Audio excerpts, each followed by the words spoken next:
faaressi kottuu galmee koo suma ilaalata dhimmi koo ormi nu baatu miidhama koo gooftaa koo yoo si ta'e malee gaafiin koo siin deebii argata kanaaf aangoo sitti galee ormi nu baatu miidhama koo gooftaa koo yoo si ta'e malee gaafiin koo siin deebii argata kanaaf aangoo sitti galee.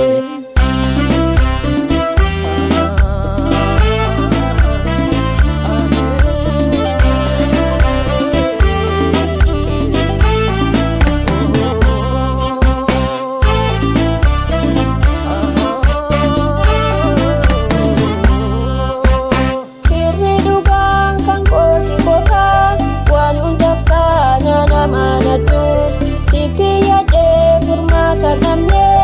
Waaqayyo koo as naaf ulfaadhu Yesuus koo as naaf ulfaadhu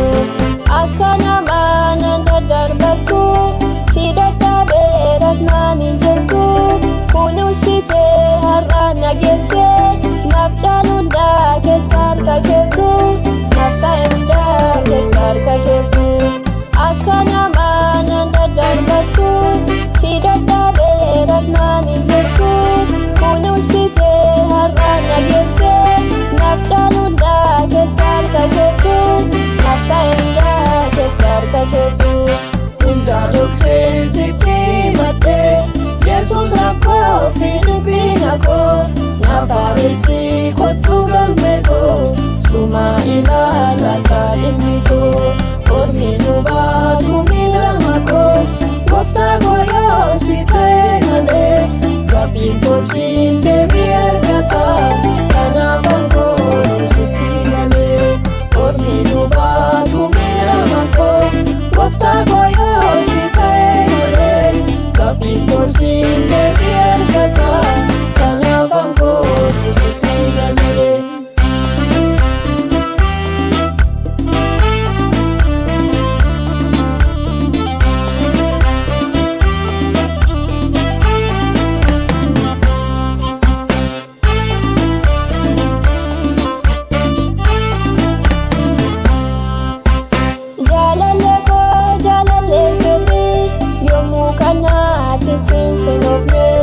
Irkoon gachaana koo naaf taate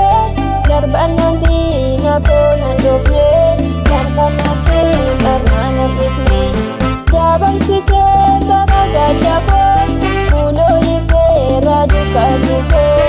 innufu siin galateeffadha sitta urgaa'u galaanni koo sitta urgaa'u galaanni koo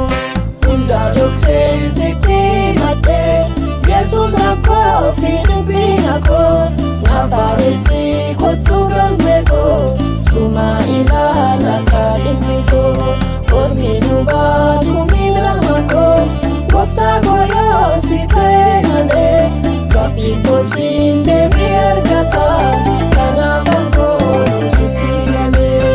ormi nu baatu miidhama koo gooftaa koo yoo si ta'e malee gaafiin koo siin deebii argata kanaaf aangoo sitti galee.